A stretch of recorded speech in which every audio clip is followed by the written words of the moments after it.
하나님 말씀 시편 23편 1절에서 6절까지의 말씀입니다. 시편 23편 1절에서 6절 말씀입니다. 한 절씩 교독합니다. 여호와는 나의 목자시니 내게 부족함이 없으리로다.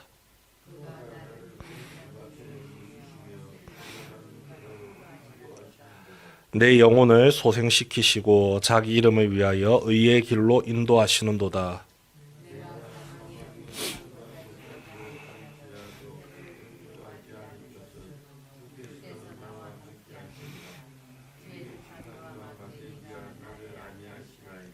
주께서 내 원수의 목전에서 내게 상을 차려주시고 기름을 내 머리에 부으셨으니 내 잔이 넘치나이다.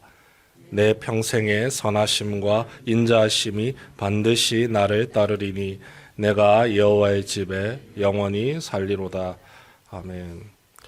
성도님들께서 너무나도 좋아하고 또 쉽게 암송할 수 있는 시편 23편의 말씀입니다. 아마 이 시편을 싫어하는 사람은 한 사람도 없을 것입니다. 하나님의 위로와 보호의 약속이 담겨있는 사랑의 시편 말씀이기 때문이죠. 또 이 시를 기록한 다윗은 실제로 자신이 목동으로 살았던 시절을 되짚어가면서 하나님의 보호하심 그리고 돌보심의 은혜를 찬양하고 있습니다.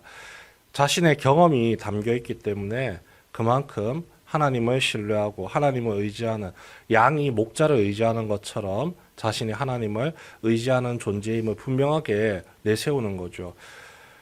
하나님이 목자 되시고 내가 양이 된다. 하나님의 인도함을 받아야만 하는 양이 된다는 것. 어찌 보면 굉장히 자존심 상하는 일입니다. 양을 생각할 때 그 양이 가지는 특징이 있기 때문입니다. 실제로 양은 시력이 굉장히 나빠서 눈앞에 있는 것 바로 눈앞에 가져다 줘야지 이게 뭔지를 다 분간할 수 있는 게 아니라 아주 조금 분간할 수 있다고 합니다. 그럼에도 불구하고 다른 동물들은 이 눈이 나쁘면 뭐 귀로 소리를 예민하게 듣는다던가 코로 냄새를 통해서 뭔가 정보를 추가로 얻기 마련인데 양은 굳이 이 시각을 통해서 계속해서 정보를 얻으려고 한답니다. 그리고 기억력도 그렇게 좋지를 못하다고 합니다. 어제 뭐 먹었는지 오늘 지금 뭐 하고 있는지 이런 것도 기억을 잘 못합니다. 그래서 스스로의 힘으로 뭐 집을 찾아간다거나 목초지를 찾아간다거나 굉장히 어려운 일입니다. 발도 굉장히 느립니다. 다른 동물에 비해서 말이죠.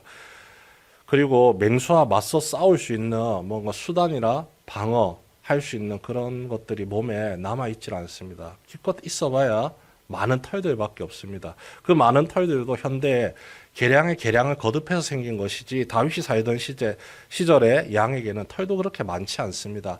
뿔 생각할 수 있는데 뿔은 수컷에게만 나죠. 그러면 나머지 암컷이나 새끼들에게는 이 뿔이 없기 때문에 자기를 지킬 힘이 조금도 없습니다. 그런데 고집은 엄청 세다고 합니다. 주인의 말도 가끔씩은 어기면서 주인을 들이받기까지 하는 아주 성품 나쁜 양입니다. 그럼에도 불구하고 그 양이 의지할 존재는 목자밖에 없습니다. 목자를 의지하지 않으면 한낱 맹수의 한 끼 식사거리밖에 되지 못하기 때문이죠. 자연의 냉혹함 앞에서 그냥 굶어 죽을 수밖에 없는 연약한 존재가 그런 양이기 때문입니다. 그런데 그 양이 한 가지 잘하는 게 있다고 합니다. 그렇게 고집이 세지만 그래도 자기를 사랑으로 길러주는 주인의 목소리에 귀를 기울일 줄 안다는 겁니다. 주인이 부르면은 나오고 주인이 여기로 가자고 하면 그대로 간다고 합니다. 다만 고집이 좀 있기 때문에 이 목동 혼자서 양을 다 케어할 수가 없어서 우리가 한 번씩 TV를 통해서 보잖아요. 개들이 이 양떼를 함께 이끌어 갑니다. 그렇게 목자가 사랑으로 양들을 보호하고 지킨다는 것이죠. 다윗이 자신을 하나님 앞에서 이런 부족하고 염치 없는 양으로 소개를 합니다. 그리고 하나님께서는 이런 말도 안 듣는 양들을 힘도 없는 양들을 언제나 한결같이 보호하는 목자라고 여기면서 이렇게 이야기를 시작을 하죠. 그래서 그 하나님과 함께 따라가는 그 삶에 대해서 다윗이 이렇게 표현합니다. 여호와는 나의 목자시니 내게 부족함이 없으리로다. 양에게 일일이 하나하나 다 맞춰가 주시는 하나님이시라는 겁니다. 목자는 양이 안전하게 먹고 마시고 뛰놀 수 있는 보호자로서 양을 인도하기 때문이죠. 푸른 풀밭, 맑은 시냇물, 잔잔한 시냇가, 그렇게 양을 인도해서 양이 아무런 두려움이나 불안함 느끼지 않고 맛있게 풀을 먹고 물을 마시고, 여기서 푸른 초장이라는 것이 그냥 목초지만을 의미하는 게 아닙니다. 광야에 내리쬐는 뜨거운 태양빛을 피할 수 있는 그늘도 제공하는 목초지입니다. 그러니까 먹고 안전하게 쉴 수 있는 그 안전한 곳에 항상 목자가 양들을 이끌어갈 준비가 되어 있다는 사실, 그리고 그 양이 목자를 온전히 믿고 신뢰할 때 그 모든 것들이 아무런 값없이 주어진다는 사실을 분명하게 이야기를 하고 있죠. 다윗의 인생 여정을 살펴보면 순탄하지가 않습니다. 그가 하나님으로부터 기름을 부음을 받아서 다음 세대에 사울의 뒤를 이을 이스라엘의 왕이 된다는 약속을 하나님께로부터 받았지만, 그 기름 부음 받은 사건 이후로 사울의 질투를 계속 받기 시작합니다. 사울에 의해서 죽임을 당할 뻔한 일들이 굉장히 많죠. 사울의 손에 의해서 위협을 받은 것뿐만이 아니라 자신이 살기 위해서 적이었던 블레셋에까지 도피를 하는 위험천만한 순간도 있었습니다. 하지만 우리가 성경 말씀을 통해서 알고 있죠.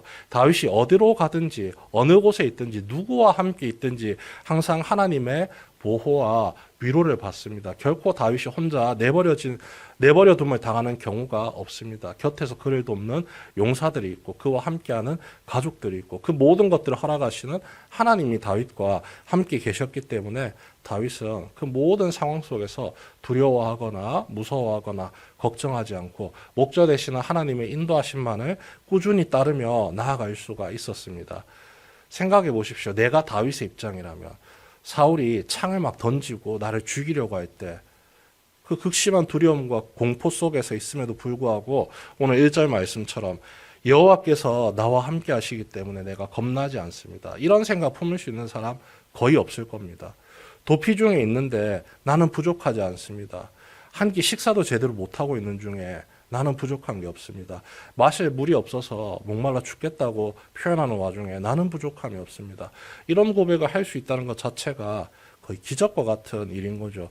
다윗은 한결같이 목자 되신 하나님께 자신의 삶을 내던지며 온전히 맡겼습니다. 그러자 하나님께서 그 어린 양과 같은 다윗을 한결같이 품어주시고 지켜주시며 선한 길로 인도해 주시고 부족함 없도록 지키시고 보호해 주셨다는 겁니다. 사망의 음침한 골짜기라는 표현이 나오죠. 이건 역시 다윗이 목동 생활을 하면서 직접 경험했던 이스라엘의 지형에 대한 이야기입니다. 산지가 굉장히 많기 때문에 해가 어느 정도 지기 시작하면 산 그림자가 또 다른 지역에 비치기 시작합니다.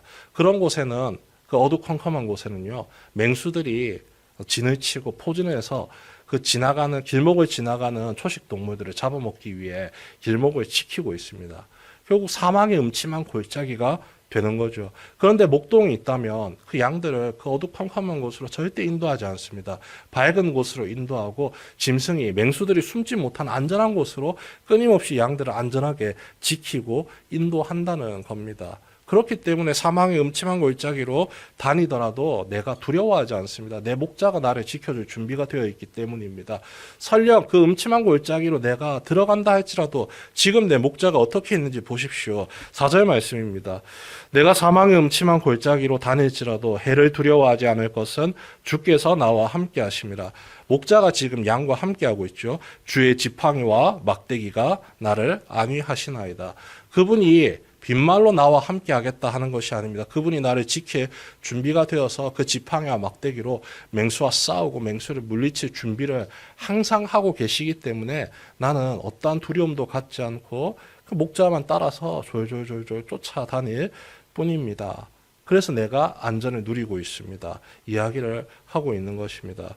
이토록 넘치는 사랑과 보살핌을 하나님으로부터 경험한 다윗, 자신의 삶을 하나님께 온전히 맡길 수 있는 이유가 됩니다. 양이 목자에게 온전한 순종으로 자신을 맡기듯이 하나님의 곁에서 조금도 떨어지지 않으려고 하죠. 우리 6절 말씀 함께 읽어보겠습니다. 6절입니다. 시작. 내 평생의 선하심과 인자하심이 반드시 나를 따르리니 내가 여호와의 집에 영원히 살리로다. 목자가 그토록 자신의 양떼를 사랑으로 아끼고 돌보고 무조건적으로 지켰기 때문에, 반드시 지켜나갔기 때문에 그 양이 이 목자에 대한 신뢰를 가지고 한시도 떨어지지 않으려고 한다는 겁니다. 내가 여호와의 집에, 목자 되신 하나님의 집에 영원히 살겠습니다.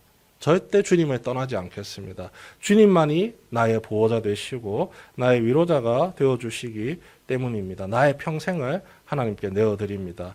그 목자를 따라갔을 때 자신에게 주어지는 은혜가 있습니다. 보호뿐만이 아니라 선하심과 그 인자하심이 반드시 나를 따르리니, 죄의 길에 떨어져서 무너지지 않게 만들어주시고 하나님의 선하신 길로 나를 인도하셔서 제대로 된 사람답게, 하나님의 창조 질서에 걸맞는 믿음의 사람답게 살아가게 하시고 하나님의 보호는 거기에 덤으로 주어진다는 사실을 이 시편 23편 말씀을 통해서 다윗이 우리 고백을 하고 있습니다. 지금까지 주님을 한결같이 믿고 살아온 삶의 결과에 대해서 조금도 후회하거나 허망함을 느끼지 않습니다.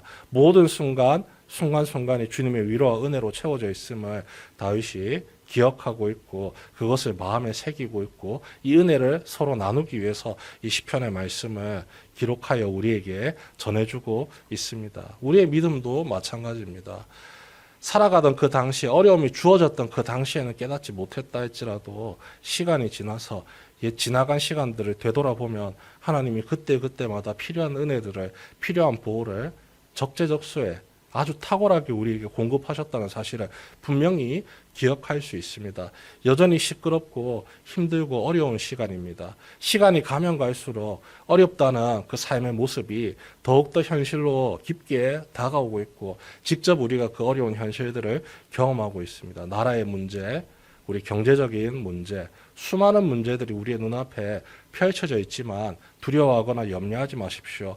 한결같은 목자가 되신 하나님께서 우리의 인생을 여전히 돌보시고 여전히 지키시고 두려움과 걱정, 염려 속에서 우리를 내버려 두시는 것이 아니라 은혜와 사랑, 생명의 길로 우리를 끊임없이 인도하고 계십니다. 그 주님을 사모하면서 그 주님의 인도하심에 내 모든 삶을 온전히 내어 맡기는 양과 같은 내가 될 수 있도록, 온전한 순종의 자녀가 될 수 있도록 이 시간 함께 기도함으로 나아가기를 소망하고 축원합니다.